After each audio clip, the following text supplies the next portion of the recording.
Hey there, welcome back to High Infidelity, the best channel for cheating stories. Like and subscribe to channel for more spicy stories. Now, let's get into today's story video. Cheating fiancé raises the bar on cheating. Just recently, it was found that my now wife had cheated on New Year's before. Just after we were engaged, we went away for a weekend with some of our closest friends. It happened when we were together on a weekend away with our closest friends. When she cheated on me, the person with whom she had an affair was someone I would have considered a friend. Despite the fact that he didn't seem to be as attached to the group as the other 8-9 folks we were with at the time, I'd still consider him a friend on the surface.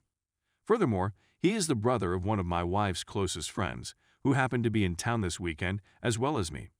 It was with some of our dearest friends that we traveled to Europe while we were in our late 20s.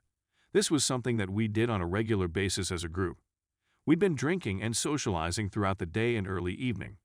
When we returned to the campsite a few hours later, we realized we needed more supplies than we had brought with us from the campsite. I had intended to run to the store while my sober companion drove me there. Suddenly, just as we were about to leave, I received word that my fiancé had left the house with the issue in mind, seemingly sneaking off when there was no reason for being secretive, unless I was advised that he was supposedly sober and safe to drive to the store, and that she wanted cigarettes. She wasn't a smoker, although she did use on occasion when intoxicated at the time. I agreed to go with them. This caused me to get the most unpleasant feeling of uneasiness as soon as I heard the words. In addition to the circumstances, there is a profound intuitive gut instinct that guides her decisions. I've never been someone who was extremely insecure, jealous, or dominant. Despite the fact that I'm sure things have changed on some levels since then. I contacted her to make sure they had ice on hand in addition to whatever else they were going to receive in the mail. There was no answer to my question. I attempted to contact him through phone, but received no response. Other friends attempted to call them to inform them that they needed to get bags of ice, but they did not answer.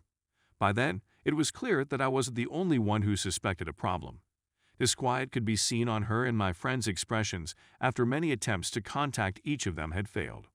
The fact that everyone knew and slash or saw what was going on in my thoughts, I assume, was the cause of their scurrying away. The realization that I was not the only one making connections in this place was unacceptable. Some of the links were coincidental, while others were driven solely by institutional imperatives and were much too crucial to be ignored. I distinctly remember dialing her phone 20-30 more times and walking around the side of the house, where we were staying like a effing madman, as she answered the phone.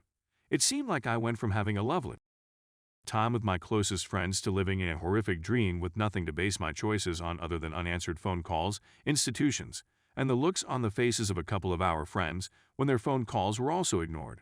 She'd been gone for over an hour at this point. The business is just around 10 minutes away on foot.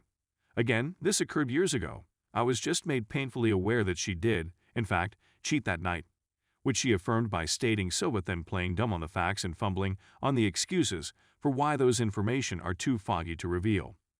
While it indicates a lot about her character, or lack thereof, it seems fair to conclude that my receiving it and not walking away that night, I likely only enhanced her resolve to dishonesty.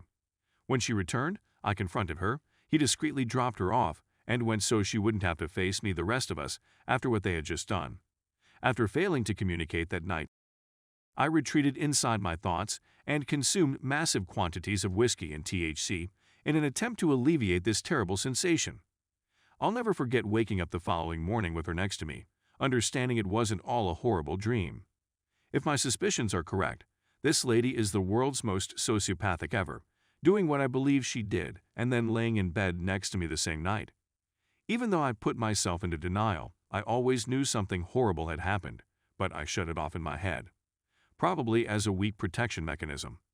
We had such a lengthy and deep connection at the time, 8 years, 6 years living together, just engaged, that she slept next to me in bed hours later.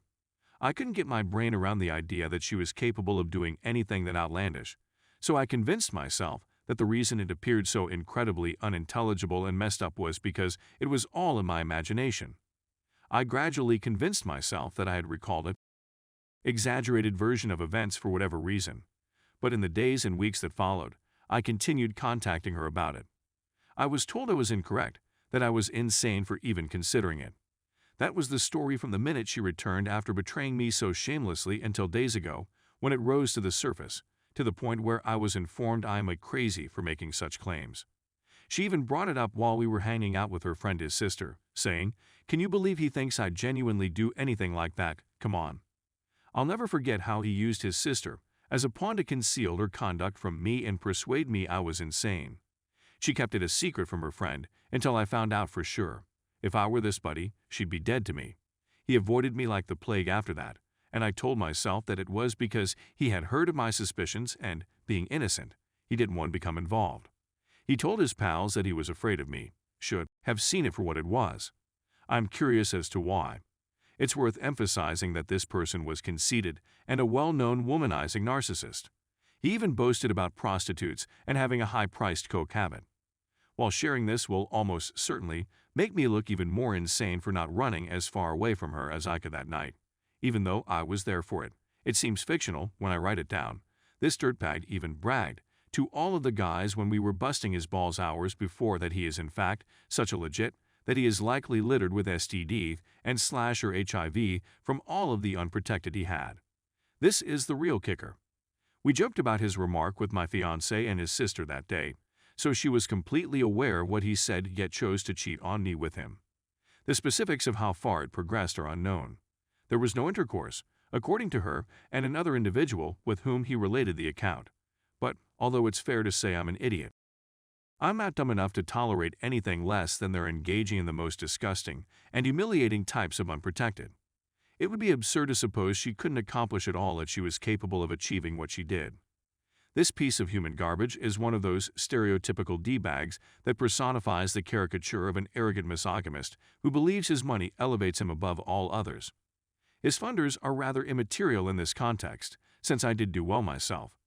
I can't understand how someone who could do something like this could do it now that I've been forced to confront it. Just days after saying yes to their fiancé, 7 years of cohabitation, and be able to go on in a marriage while still looking me in the eyes and holding this secret. Not to mention God knows how many other terrible secrets. I can't think of any reasons to defend the idea that she isn't / wasn't or will never be capable of being unfaithful in the past, present, or future. My denial enabled her to sweep it under the rug, and she slept well as a result. It frightens me. I don't know how to absorb this stuff if a fiancé can cheat while spending a weekend away with close friends and do it in such a casual and reckless manner that everyone there is uncomfortable forced to see these red flags.